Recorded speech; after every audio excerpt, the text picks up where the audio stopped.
Hello friends, mythology story number 37 सप्तऋषि। ब्रह्मदेव और देवी सरस्वती के चौथे पुत्र का नाम अंगिरा था।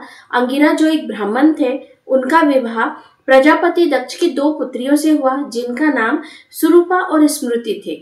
सुरूपा ने दो पुत्रों को जन्म दिया जिनका नाम उत्तत है और सामवर्तना था। वहीं स्मृति ने एक पुत्र और एक पुत्री को जन्म दिया जिनका नाम बृहस्पति और कंचना था। अब अंगिरा के सभी संतानें भी ब्राह्मण ही हुई और उत्तत और सामवर्तना पृथ्वी पर निवास करते थे और सही समय आने पर एक सुयोग्य ब्राह्मण कन्याओं से दोनों भाइयों का विवाह हो गया और वो अपनी गृहस्थी में आगे बढ़ने लग गए। अब बारी थी स्मृति की, तो स्मृति की पुत्री कंचना का भी विवाह उनके माता पिता ने कर दिया था। अब बृहस्पति जो थे, जिन्हें देवताओं के गुरु होने का पद मिला था, इस वजह से वो स्वर्गलोक में निवास करते थे। अब बृहस्पति पूरी तरीके से अपने काम में डूबे हुए थे, उनके मन में विवाह आदि का कोई विचार था नहीं, लेकिन माता पिता का तो फर्ज होता है कि अपने सही समय पर अपने बच्चों का विवाह करवा दिया जाए। इसीलिए अंगिरा और स्मृति बृहस्पति के पास स्वर्गलोक में गए और उन्होंने उनसे विवाह के विषय में बात की। तब बृहस्पति ने उन्हें कहा कि आप माता पिता हैं, इसलिए आपको जो सुयोग्य वधू लगे आप उनके साथ मेरा विवाह करवा सकते हैं। तब जो उनके बृहस्पति के माता पिता बृहस्पति को लेके ब्रह्मलोक में गए और अंगिरा ने अपने पिता ब्रह्मदेव से कहा कि उनके पुत्र बृहस्पति के लिए कोई सुयोग्य कन्या आप हमें सुझाव दीजिए, कोई सुयोग्य कन्या का निर्माण कीजिए। तब ब्रह्मदेव ने बृहस्पति की पत्नी बनने के लिए एक सुयोग्य कन्या का निर्माण किया। मतलब यहाँ पर ब्रह्मदेव ने एक कन्या का निर्माण किया, कोई माता पिता से उनका जन्म नहीं हुआ, जिनका नाम उन्होंने तारा रखा। तारा बहुत ही सुंदर, बहुत ही गुणी और एकदम ब्राह्मण कन्या थी पूरी तरीके से। और वही ब्रह्मलोक में बृहस्पति और तारा का विवाह संपन्न हुआ और विवाह के बाद में बृहस्पति अपनी पत्नी को लेकर के स्वर्गलोक में निवास करने लगे। अब जो तारा थी वो एक न्यूली वेड ब्राइड थी, दुल्हन थी। और जैसे कि हर नई शादी में जो दूल्हा दुल्हन रहते हैं, उनकी इच्छा होती है कि वो एक दूसरे के साथ ज़्यादा से ज़्यादा क्वालिटी टाइम स्पेंड करें, एक दूसरे को जाने समझे, एक दूसरे से बातें करें, पसंद नापसंद के बारे में जानकारी हासिल करें। तो तारा का बहुत मन करता था कि वो बृहस्पति के साथ ज़्यादा से ज़्यादा समय बिताए, उनके साथ वो क्वालिटी टाइम स्पेंड करे। लेकिन जो बृहस्पति थे वो अपने काम में पूरी तरीके से डूबे रहते थे और वो तारा पर बिल्कुल ध्यान नहीं देते थे। जो बृहस्पति थे वो एकदम स्ट्रिक्ट रूल्स फॉलो करते थे, जो ब्राह्मणों के स्ट्रिक्ट रूल रहते हैं। और वो घर पर भी कभी भी कोई हंसी मजाक नहीं करते थे, कभी भी तारा के साथ कोई क्वालिटी टाइम स्पेंड नहीं करते थे। वो तारा के साथ में भी बिल्कुल कठोर व्यवहार करते थे, एकदम सब कुछ नियम से, अनुशासन से चलना चाहिए। जैसे उनका जो डेली रूटीन रहता था वो भी पूरे अनुशासन से होता था और उनको मतलब एक भी नियम टूटना नहीं चाहिए, अनुशासन खत्म नहीं होना चाहिए। तो इस वजह से तारा काफ़ी परेशान रहती थी और वो फिर जब भी बृहस्पति को समझाने की कोशिश करती थी कि हम तो पति पत्नी हैं, तो हमें तो आपस में अच्छे से समय भी बिताना चाहिए, तो तब बृहस्पति उनकी बात बिल्कुल भी नहीं समझते थे और वो हमेशा अपने अनुशासन में ही रहते थे। जिस वजह से तारा बहुत दुखी रहने लग गई, उदास रहने लग गई और अब उनका अपने घर में बृहस्पति के साथ रहने का बिल्कुल इच्छा नहीं होती थी, क्योंकि उन्हें ऐसा लगता था कि वो अपने पति के साथ नहीं किसी कैद में रह रही है या किसी विद्यालय में है कि जहाँ पर वो एक अनुशासन में अपना जीवन बिता रही है। इसलिए वो हमेशा दुखी रहती थी। अब स्वर्गलोक में तो सभी देवी देवता निवास करते थे और चंद्रदेव जो थे वो भी अपनी 27 पत्नियों के साथ स्वर्गलोक में ही निवास करते थे। तो एक दिन चंद्रमा की नज़र तारा पे पड़ी। अब वो जो चंद्रमा थे वो तारा की सुंदरता पर एकदम मोहित हो गए।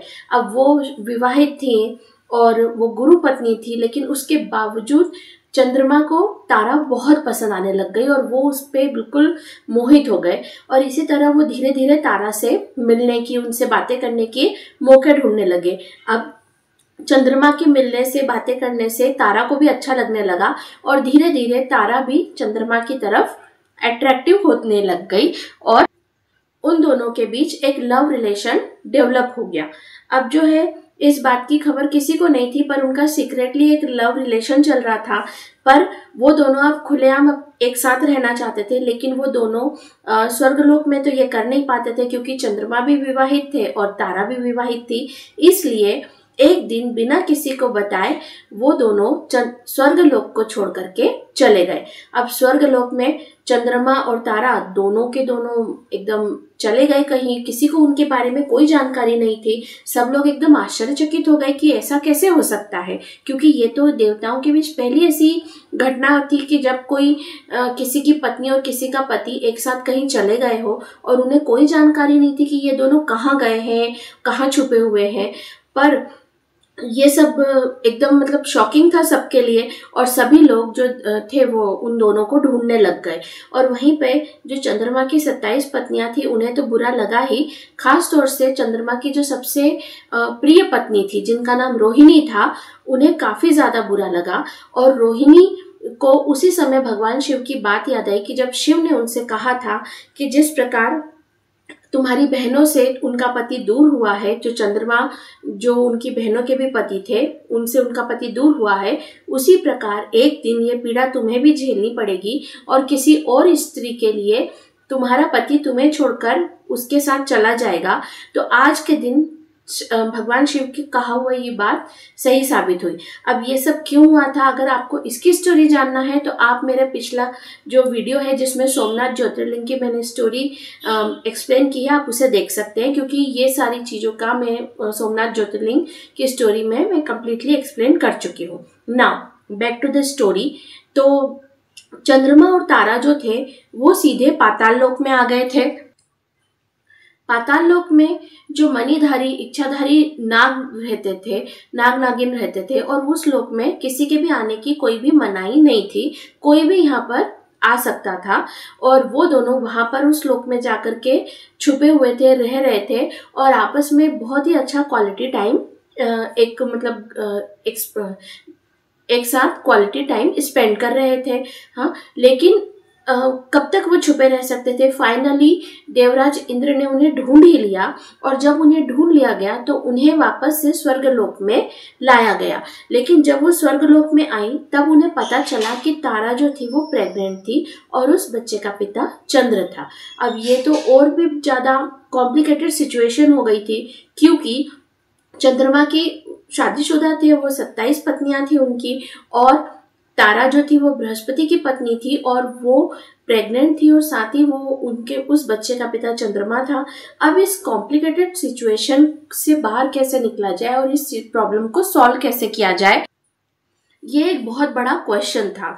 और यहाँ पर इन दोनों ने गलत काम किया था, तो इस गलत काम का उनको क्या सजा मिलनी चाहिए, उन्हें क्या करना चाहिए, ये सारी चीजें देवताओं के सामने एक चैलेंज आ गया था कि हमें इसे सॉल्व कैसे करें।